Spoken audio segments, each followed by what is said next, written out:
When you're working in Photoshop, the Layers panel can get rather complicated really fast. It is not unusual to have 30, 40, 50 layers. Believe me, it really isn't.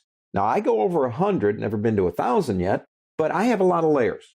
The thing I'm really not that happy about is constantly having to figure out which layer I have selected, because that's the one that's going to be moved. Now, I have a type layer selection, bird bunny, dog print, and of course our ubiquitous background. I want to move the bunny.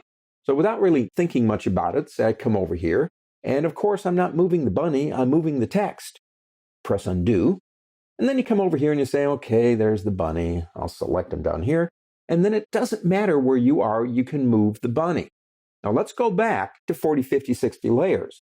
You're scrolling up and scrolling down, looking for what you want, and because you had so many layers, you decided, I'm not going to rename these things.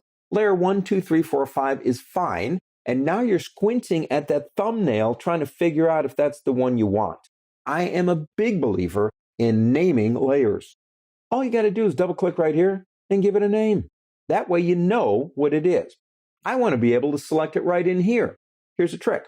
If you want to select something here as opposed to having to go to the Layers panel all the time to make it happen, take your cursor and get into the layer and touch something that's non-transparent, like the bunny.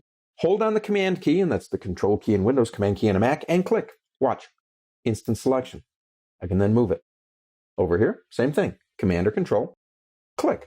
I like that. What if you want to make that a permanent thing? If I come up here with my Move tool, one of my options is Auto Select, and I can click here and choose Select Automatically Groups or Layers. Now, we haven't gotten to groups yet, but layers. That means if I click on something without the Command or the Control key, it will select it. That doesn't work for the background. See that? It works. Now, that's nice too.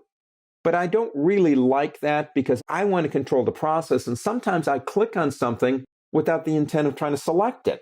So what I want to do here is I'm going to turn that off, and just remember I can use that Control key to make that happen. Now let's say we want to move more than one thing at a time.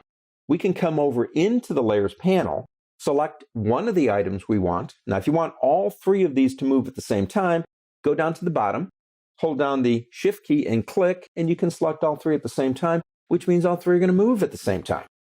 If we want to select, say, for example, non-contiguous ones, I can select this one, hold down the Command key, Control on Windows, Command on a Mac, and do something like that. And then I'd only be moving or controlling or deleting or whatever I want to do those two items. Working with multiple layers is wonderful because we have control over our image. Knowing how to select things when you want them without actually going into the Layers panel just makes the process that much better. Let's move on.